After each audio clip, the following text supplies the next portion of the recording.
Hello, here we are once again on Kathy's Perspective, the groundbreaking and heartfelt new podumentary series hosted by the one and only Catherine Batsis. If our last outing was any indication, we are going to be in for a real treat today because we're going to be discussing Kathy's as yet unreleased book, and boy oh boy have I been waiting for this. We have Kathi on the line right now, ready to roll. Hi there, Kathi. How are you today? I'm doing very well and looking forward to this podumentary very much. Excellent. Well, you and me both. I couldn't be more excited. So I want to jump right in. We've got a lot to talk about. During the first episode of Kathy's Perspective, of this podumentary, we discussed your first book, Dr. Andrew Batsis, Husband, Dentist, Kiwanian, Santa Claus, very extensively. Now, I think people probably imagined that your second book would be a continuation of memoirs, but it's not that at all. You're going to surprise some fans with this next one, titled Grateful and Blessed. Now, I want to hear about it in your own words. Tell me about it. What is Grateful and Blessed? Well, it's a book of poetry. On February, I believe it was the 23rd, 2022, we had a blizzard here, and so I wasn't leaving the room to go anywhere. And I had been given information about a poetry contest. Mm-hmm. So I took a look at my notes that I had for Grateful and Blessed, and I thought it would be a great idea to use poetry to describe and express what I'm grateful for and why I feel blessed. Wow. So the first thing that I knew was family, and I was born into a loving family. Right. And so that was the sentence. And on the last sentence of each stanza, I wrote, and I am grateful and blessed. And is that through the entire book? Through in every poem? Every poem. Wow. It's kind of like a refrain or a chorus. Right. Oh, that's amazing. So clever. Being such a fan of your first book, I knew that if you were going to be straying from the genre of the first book, it was going to have to be for something really, really special, and I know that this is. And you faced a lot of hurdles, though, getting out that first book. Is this one presenting you with similar challenges? Yes, I have two publishing companies that are talking to me about offering me a contract, and I have to see which one will be right for me, right. Whether they have all the things I want in a publisher. One thing I didn't have with my former publisher was the Library of Congress information. Mm-hmm. And I know that on one of the publishers, they do mention that if it's appropriate, they do have Library of Congress information for that book. Okay. So yeah. I've got a lot to think about and get over before it comes a book. So what made you choose poetry over prose? Because it came to me. Rhyming words came to me. I would sit there and make a list of words that rhymed with time, so to speak, and see whether there's something there that I could put in about time. And I found it to be not only challenging, but also satisfying that I was able to come out with something in poetry form. Amazing. Now, unlike your debut book, which I've read cover to cover probably a dozen times, I have yet to get my hands on a copy of Grateful and Blessed because it's not released yet, and my advanced manuscript must be lost in the mail. But without a frame of reference, both I and the audience are completely in the dark and in your hands. So would you please recite to us one of the highlights of this collection? Well, Cousin Nicole said that recreation is her favorite one. Okay. So I'm going to do that.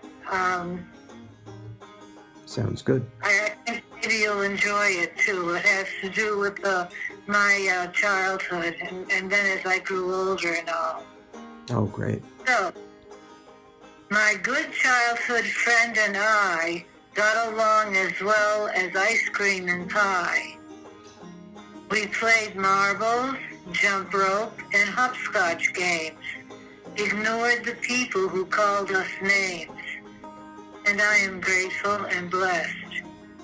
With neighborhood tots to teens, we played hide and seek. They ran from the catalpa tree as a lightning streak, went into hiding with a possible peek, as long as the weather was dry that week, and I am grateful and blessed. When young, I roller skated with my friend who lived directly across a dead-end street. We attached the wheels on our sturdy shoes and proceeded to roll outdoors like we drank some booze, and I am grateful and blessed. When married, I roller skated indoors on a rink, wearing safer roller skate boots with Ed Zink.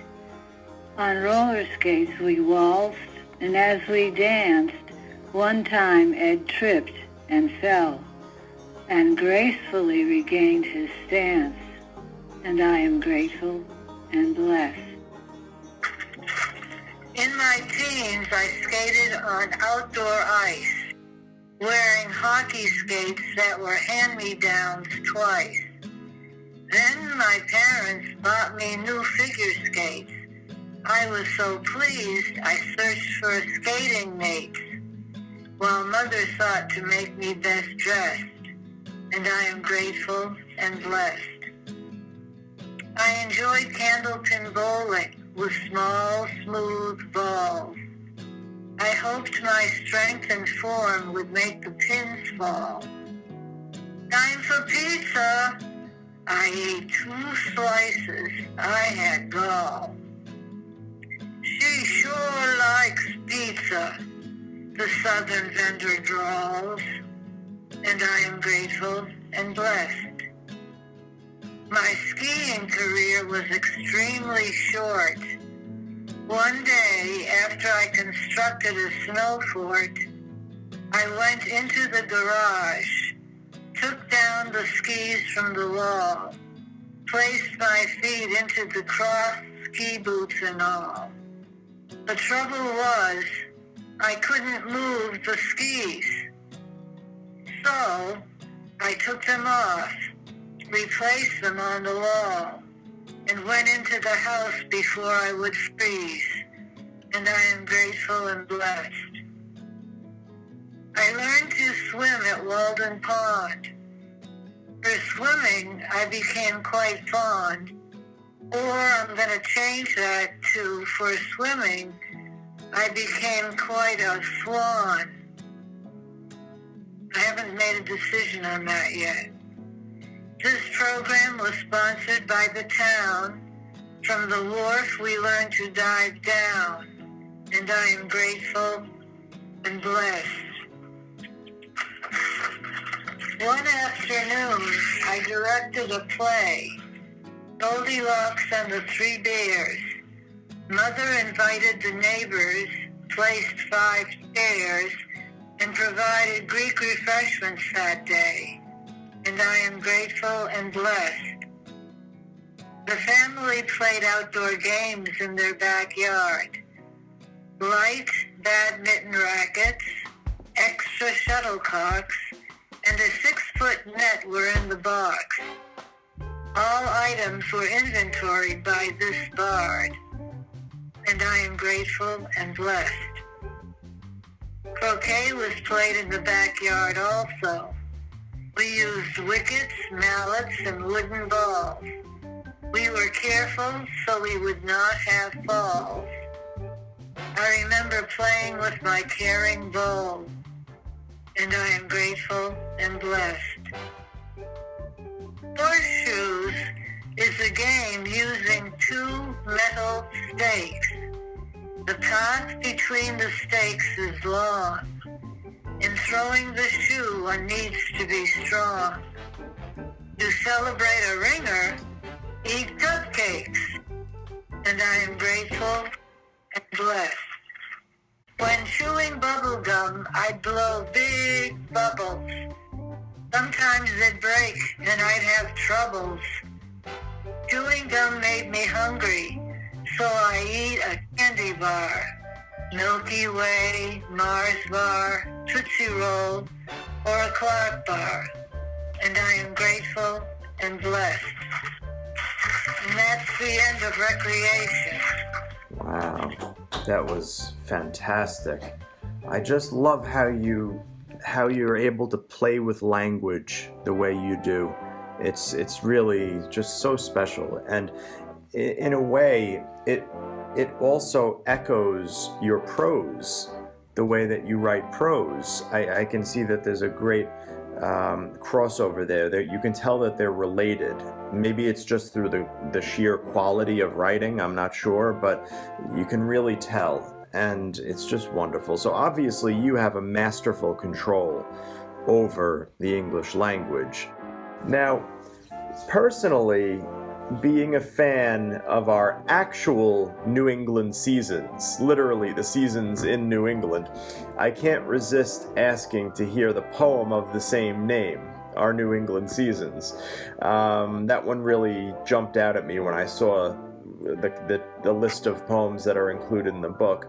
And before you read it, I'd like to hear a little bit of background about that one as well. Well, I guess it was one of my earliest ones. I had done family for a poetry contest, and I liked it even though I didn't get into the finals. I still liked my poem better than some of the ones that got into the finals. Yeah. So, I was thinking, what do I have that I can share? And besides, I have a family. Most people have a family. Mm-hmm. I thought maybe the New England seasons. And I had a few things to say, not a lot, but enough to make a poem out. Sure.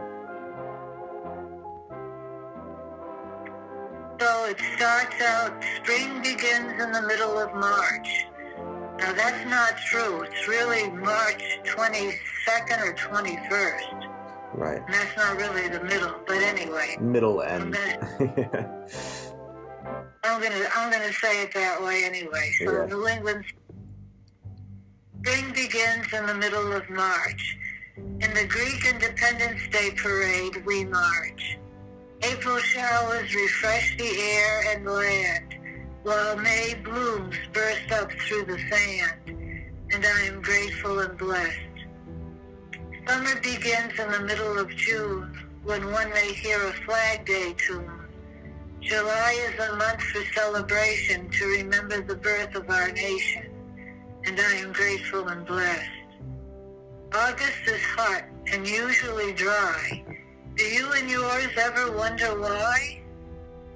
In September we celebrate Labor Day, and for me, there's Mother's birthday, and I am grateful and blessed. Autumn begins in the middle of September and ends in the middle of December. In autumn, there may be Indian summer. If not, that autumn is a bummer. With colored leaves, autumn may be dressed, and I am grateful and blessed. Winter begins in the middle of December. Numerous days to remember. There's Boxing Day, Christmas, and Hanukkah. Saturnalia, winter solstice, and Kwanzaa. And I am grateful and blessed. Snow cascades over the land in January. February, and March. It falls heavy and sticky, or light and tickly, nestling on your nose, making snowballs forth sculptures as one goes. And I am grateful and blessed. And that's it. It's very short. Oh, that's nice. I like that. That was really good. Now, there's a poem in the book called My Husband Andy. And I can't help but wonder about this one, given the shared subject matter that it has with your first book. Maybe you could share that one with us. I'd love to. Great. My husband Andy. We met February 9th, 1964, at a Greek-American folk dance. We waltzed and talked in a formal stance. He wrote my info in his black book, That Is No More, and I am grateful and blessed. Our courtship was longer than we planned. He bought me an engagement ring, and he knew my heart would sing when he placed the ring on my hand. And I am grateful and blessed. We married in a Greek Orthodox church. That day, Andy stopped his search, looking for a suitable wife. We were blessed to have a wonderful life, and I am grateful and blessed. We lived in Montclair, NJ, for 3 years. I worked at the Hillside Grammar School. The NJ College of Medicine and Dentistry was Andy's school, where he studied and worked with his peers. And I am grateful and blessed. Our Montclair years were satisfactory. Andy graduated from that College of Medicine and Dentistry. He internshipped at Mountainside Hospital. He was my hero, and I was his doll. And I am grateful and blessed. To Toms River, New Jersey, we moved. The dental office bank loan was approved.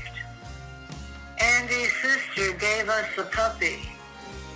To fence the backyard was paid by Andy, and I am grateful and blessed.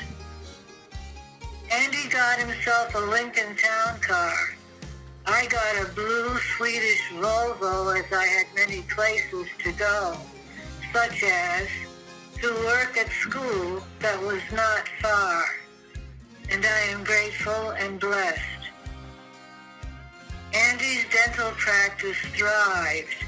With all his patients, he strived to make them comfortable and trusting, with no fear, no hurting, and no fussing.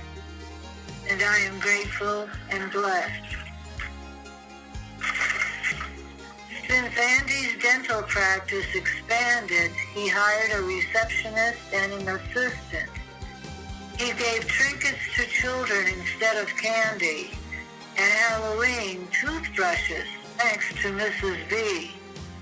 And I am grateful and blessed. In the spring of 1971, Andy joined the Toms River Kiwanis Club. He participated willingly. Thus, he found himself in the Kiwanis Hub, and I am grateful and blessed. Andy's first assignment was Key Club Advisor. He was time generous and not a miser. He guided the high school youth well. He did not yell, nor put them under a spell. And I am grateful and blessed. Later, Andy was elected vice president. He also joined the membership committee. His committee work became a precedent for others to replicate confidently. And I am grateful and blessed. As club president, he earned many awards. Kiwanians began listening to his words. Later, he was appointed Lieutenant Governor of Division 6, but advised outside the barrier. And I am grateful and blessed. He campaigned successfully to become NJ District Governor, and for some Kiwanians, he became their hero, as he was generous with his time and dough. On July 10, 1996, Andy received the Key of Honor Award and book at 55 years old. In the youth he believed, he accepted this honor with a happy look, and I am grateful and blessed. Looking back, I was lucky in love. Andy and I were peaceful, like a dove. Speaking the truth kept us calm. Expressing our feelings brought no harm. And I am grateful and blessed.